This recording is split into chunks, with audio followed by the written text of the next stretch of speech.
안녕하세요. 저희는 더불어민주당 농해수위 국회의원들입니다. 어제 저희가 양곡관리법, 농안법, 또 농업재해대책법, 또 재해보험법 심사를 마치고 안건조정위원회를 거쳐서 전체회의를 통해서 의결을 했습니다. 이 법안들은 2달 전에 1차 심사를 했고 어제 2차 심사의 결과라는 말씀을 드립니다. 윤석열 정부의 농정이 사실 농민에게는 너무나 가혹합니다. 쌀값이 이제 11월 현재 18만 2천 한 800원대입니다. 이 정도면 농민들 1년 농사지어서 얻는 게 하나도 없습니다. 전국의 쌀 농가가 한 130만 농가 정도 되는데 이 130만 농가들은 1년간 쌀 농사를 지어서 얻을 수 있는 부분이 전혀 없다는 말씀드립니다. 이 농민들의 가혹한 희생을 바탕으로 해서 수입 농정, 물가 농정으로 농민들이 삶이 너무 어려워지고 있습니다. 그래서 저희들이 21대 때도 이 쌀 산업을 변화시키고 개혁해 가야 되는데 그걸 농민들의 희생 위해서 해서는 안 된다라고 보고 있고요. 농민들의 소득이 보존되면서도 또 쌀 사람이 구조조정될 수 있는 길들이 우리 양곡관리법과 농안법에 담겨 있기 때문에 그런 법안을 어제 심사를 해서 농업민생사법을 통과시켰다는 말씀 드리겠고요. 그런 내용에 대한 기자회견을 오늘 진행하겠습니다. 오늘 참여해 주신 의원님은 재선의 주철현 의원님 참여해 주셨고요. 또 재선의 윤준병 의원님 참여해 주셨고 더불어민주당 농어민위원회 위원장이신 임미애 의원님 참석해 주셨습니다. 그러면 지금부터 기자회견 낭독을 진행하겠습니다. 쌀값 폭락 더 이상 방치할 수 없습니다. 농업인이 가격, 재해 걱정 없이 농사 지을 수 있도록 민주당이 근본 대책을 마련하겠습니다. 존경하는 국민 여러분, 그리고 250만 농민 여러분, 농업인이 농산물 가격과 재해에 대해 걱정 없이 농사 지을 수 있도록 하는 양곡관리법 개정안 등 농업민생사법이 어제 국회 농해수위 전체회의에서 의결되었습니다. 쌀값 폭락, 이상기후에 따른 농업재해, 농산물 가격 불안정에 따른 농가 경영의 어려움을 더 이상 보고만 있을 수 없었기 때문입니다. 어제 의결된 법안의 주요 내용을 말씀드리겠습니다. 첫째, 쌀값 정상화와 지속가능한 쌀농업 구조 개선을 위해 양곡관리법을 개정하였습니다. 지금 쌀값 폭락으로 농심은 피멍이 들었습니다. 벌써 수확기의 절반이 지났지만 2024년 햅쌀 가격은 여전히 18만 원대를 벗어나지 못하고 있습니다. 11월 15일 산지 쌀값은 18만 2,872원으로 45년 만에 최대 폭락을 기록했던 2022년 평균 18만 6천 원보다도 낮습니다. 이제 수확기 쌀값 20만 원 선 회복은 어려워졌습니다. 지난해 정부는 양곡관리법 거부권을 행사하며 쌀값 20만 원을 유지하겠다 약속했습니다. 그러나 지켜지지 않았습니다. 시장이 정부를 신뢰하지 않고 있기 때문입니다. 양곡관리법 거부권을 행사하며 정부 스스로 한 약속마저 내팽개친 이상 쌀값 정상화를 위한 입법을 더 이상 늦출 수는 없었습니다.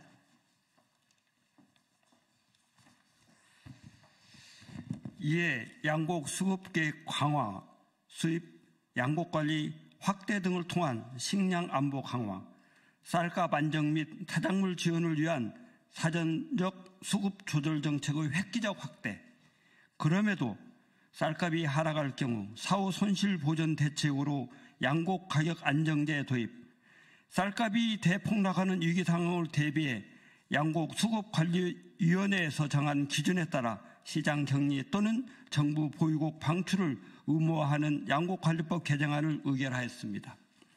기후 인플레이션, 식량 위기 시대 안정적인 생산 공급을 위해서는 쌀값 하락을 통한 하향식 구조조정이 아니라 쌀값 정상화와 함께 밀콩, 사료, 작물 등 타작물에 대한 지원을 쌀 농업 이상으로 높이는 상향식 구조 개선을 해야 합니다.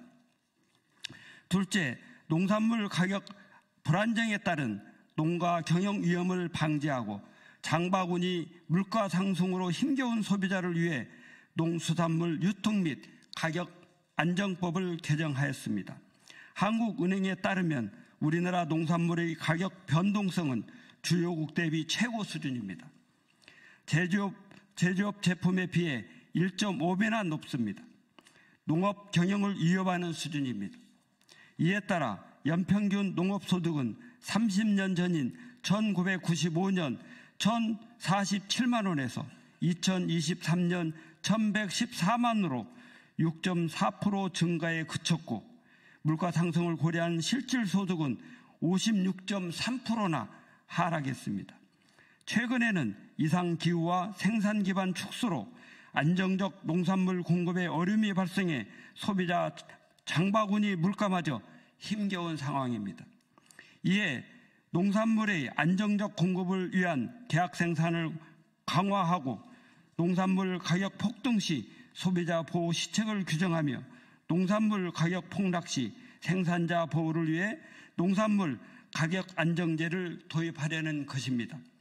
정부는 쏠림 현상에 따른 공급 과잉을 우려하지만 주요 농산물에 동시 시행하면 해결 가능하고, 미국에서도 유사한 제도가 시행 중이며 우리 지자체 70여 곳에서도 유사한 제도가 시행 중이므로 이는 기우에 불과합니다.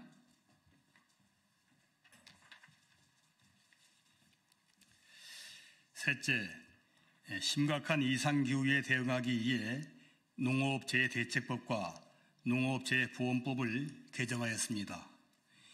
기상이변에 따른 재난 발생으로 농업피해가 심각하지만 현재 농업재해대책법은 생계 구호 수준에 머물러서 피해를 입은 농가가 재생산에 나서기에는 매우 미흡합니다. 복구비 지원 단가는 실거래가 대비 60% 수준에 불과하고 시설 복구비와 재파종에 따른 일부 비용만 지원합니다. 정부는 재해로 인한 작물 피해 보상은 농작물 재해보험으로 해결하라고 하지만 보상 범위와 보상률이 충분치 않고 가입률은 42.2%에 불과합니다. 민주당은 농업재해대책법을 개정하여 농업재해의 이상고온, 지진에 따른 피해를 포함하고 재해 이전까지 투입된 생산 비용을 지원할 수 있도록 하며 지원 단가를 실거래가 수준으로 인상하고 친환경 농작물에 대한 병충해 피해를 방지하며 재해보험 상품 미출시 등으로 보험에 가입하지 못한 농가에 대한 대책을 수립하도록 하였습니다.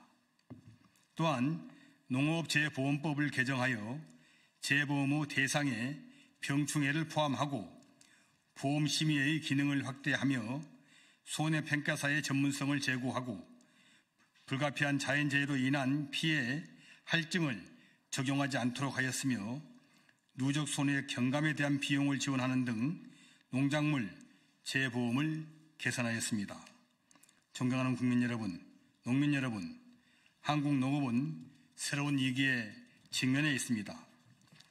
전지구조 기후위기와 생태환경의 악화, 농어촌 소멸위기 심화, 곡물 수급의 불확실성 확대 등 위기가 확산되고 있습니다. 국가와 사회에 직면한 위기를 극복하기 위해서는 식량안보, 국가전략산업으로 농업의 가치와 역할에 대한 재고가 필요합니다. 국내 농산물의 안정적 생산 기반을 확보하고 농가 경영 안정을 시급히 이루어야 합니다. 농업민생사법은 이 같은 시대적 요구를 담은 법안입니다. 지속가능한 농업 생산의 토대를 지키기 위해 반드시 필요한 입법입니다. 윤석열 정부와 국민의힘은 당내 권력 다툼에만 올인할 게 아니라 민심을 보듬고 민생을 살펴야 합니다. 정부 여당이 반대를 위한 반대만 계속한다면 국민의 준엄한 심판이 있을 것임을 엄중히 경고합니다. 분노한 농심은 어루만질 수 있도록 농업민생사법은 이번 정기국회에서 반드시 처리되어야 합니다. 농업민생사법이 국회 본회의를 조속히 통과하여 전국 250만 농민께 한 줄기 희망이 될 수 있기를 기대합니다. 아울러 생산비 급등에 따른 필수 농자재 지원법과 기후위기 시대 탄소 중립에 따른 한우산업 전환 및 지원법 등도 심사를 속도를 내서 추진할 것을 약속드립니다. 2024년 11월 20일 국회 농림축산식품해양수산위원회 소속 더불어민주당 의원 일동. 예, 감사합니다.